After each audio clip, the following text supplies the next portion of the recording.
Merci mesdames et messieurs d'avoir choisi les journaux universitaires pour vous informer. Le plaisir est pour moi de vous retrouver encore à travers cette grande édition du journal qui fait pour vous la ronde des institutions d'enseignement supérieur universitaire sur toute l'étendue de la République démocratique du Congo. Bienvenue à tous.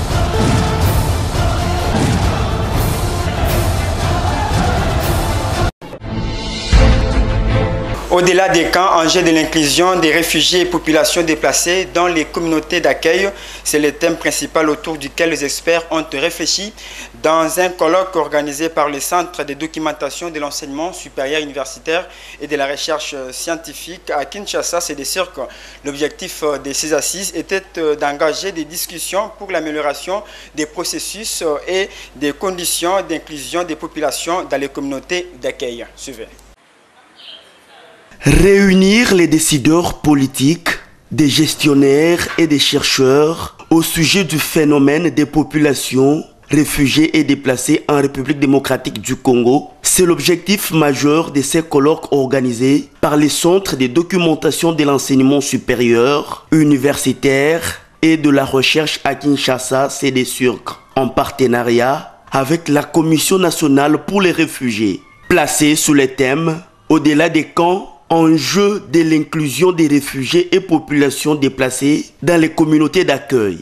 Les experts à ces colloques ont apporté des nuances précises sur les concepts réfugiés et déplacés. Un réfugié, c'est une personne qui a fui son pays d'origine en raison des menaces, des persécutions qu'il subissait et qui a traversé une frontière internationalement reconnue pour aller dans un autre pays. Le déplacé interne, c'est la personne aussi qui a fui son milieu d'origine et qui est allé dans un autre milieu, mais à la seule différence, lui est resté à l'intérieur de son pays. Le professeur Bernard Lututala, l'un des orateurs, a fait savoir, dans la chute de son argumentaire, instituer des enquêtes migratoires dans la sous-région, créer des bases de données, mener des études coûts-bénéfices, élaborer des politiques migratoires concertées, permettant la libre circulation des personnes pour une bonne gestion consensuelle des migrations déplacées et réfugiés. On a pu constater que la problématique de l'insertion des réfugiés n'est pas aussi facile qu'on peut le penser, dans la mesure où l'insertion des réfugiés dans les communautés qui les accueillent n'est pas aussi évidente qu'on peut le penser pour plusieurs raisons. Et l'une des raisons qui a été évoquée ici, c'est qu'il y a comme une sorte de frottement ou de frottement entre les réfugiés qui arrivent, qui bénéficient de certains appuis de la part des institutions, notamment internationales, vis-à-vis de la population qui elle-même est très démunie, n'est-ce pas, par rapport à ses conditions de vie. Signalons que ce colloque a été organisé pour créer un espace de discussion de l'amélioration des conditions d'inclusion des réfugiés et des populations déplacées dans les pays et communautés d'accueil.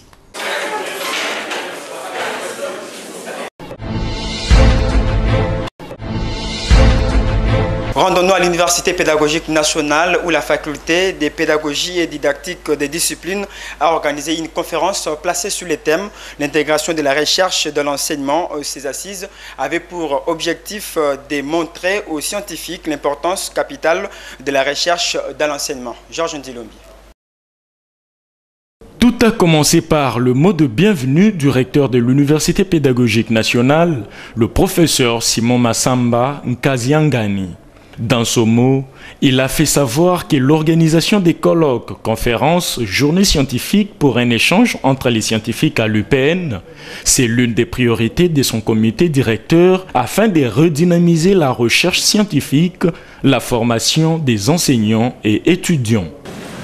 L'organisation des conférences, colloques et séminaires qui constitue l'un des canaux d'échange entre les scientifiques et l'une des priorités du comité de gestion que nous avons l'honneur de diriger. C'est dans ce cadre que nous saluons cette initiative, ainsi que la présence de M. Jean-Hélène, qui en est l'animateur.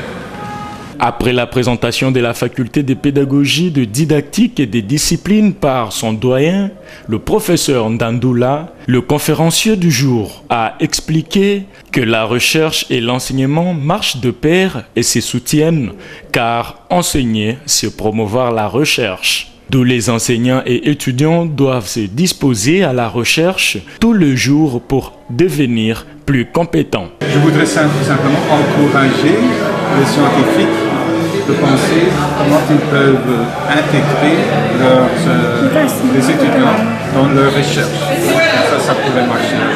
En effet, promouvoir la recherche scientifique dans les établissements universitaires, c'est assurer pleinement le développement en éducation et l'évolution de la société, a-t-il ajouté.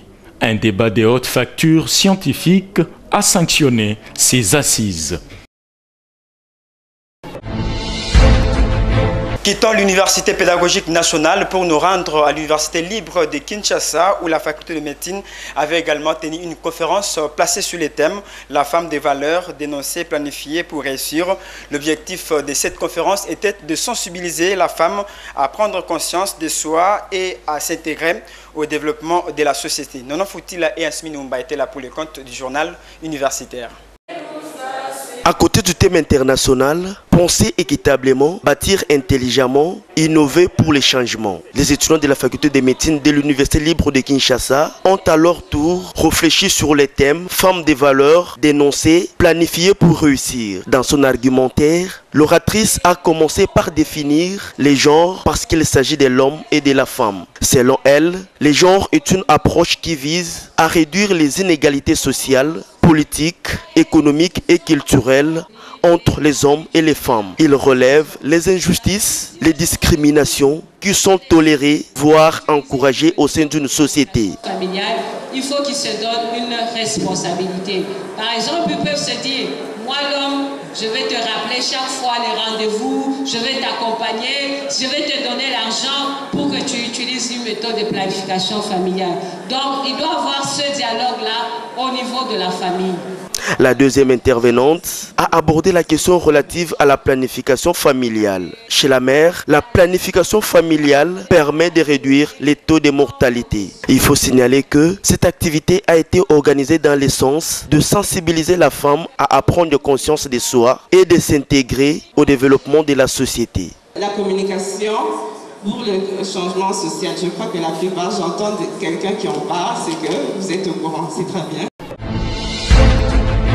À l'occasion de la célébration du mois de la femme, le journal universitaire vous fait découvrir l'une de ces journalistes qui fait la fierté de la presse congolaise. Il s'agit bien de Madame Laetitia Kapinga, qui occupe également plusieurs fonctions au sein de cette agence de presse. Suivez son portrait. Née un certain 29 mai à Kinshasa, en République démocratique du Congo, Laetitia Kapinga Kaniki est la fille de Kaniki et Claudine Ngalula, tous deux de la nationalité congolaise. Ayant une dose d'intelligence très élevée depuis son enfance, Laetitia Kapinga a su se distinguer durant 6 ans d'études primaires au lycée Tobongisa et 6 ans des humanités sanctionnés par un diplôme d'État en lettres philo.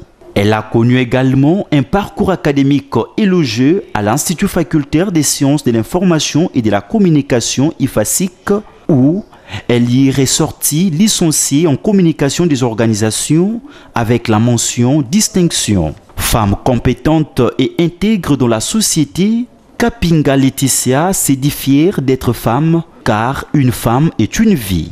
Trop fière d'être femme parce que rien ne me dérange, rien ne m'ennuie et je ne regrette rien d'être femme. Surtout aujourd'hui nous sommes dans une société où les femmes se battent du jour au lendemain pour donner le meilleur d'elles. Et nous sommes dans cette ligne-là. On essaye de faire du jour au lendemain le meilleur de nous, donner notre meilleur afin que l'image de la femme ne soit pas ternie. en République démocratique du Congo.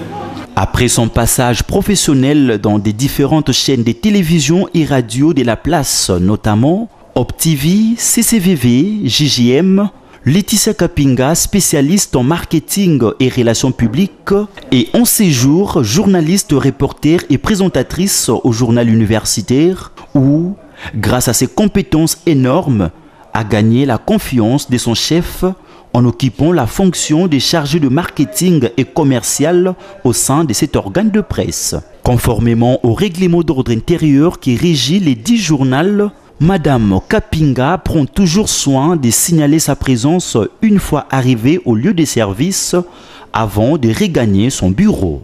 Très active au service, elle concourt pleinement à la réalisation du journal, partant de la rédaction pour les conseils jusqu'au gravir des CD pour la diffusion auprès des chaînes partenaires, comme témoigne son directeur d'information. C'est une dame, d'abord elle est gentille, elle se présente au travail à temps et nonobstant ses attributions comme étant journaliste, elle est aussi chargée des finances du journal universitaire. Et son travail vraiment, elle nous présente un travail de qualité, j'apprécie d'abord sa façon de travailler.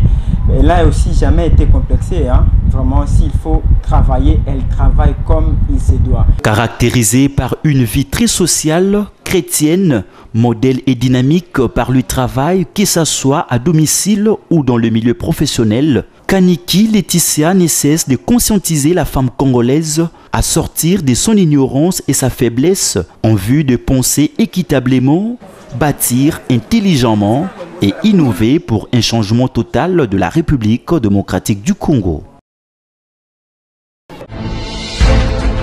Cette édition du journal universitaire, si vous l'avez aimé, dites merci à toute l'équipe rédactionnelle. Derrière la caméra, Jonathan Moujanaï, une édition réalisée par Redia Mayalou à la coordination, André Mouchongo Machara. Quant à moi, je vous dis au revoir à la prochaine. Merci.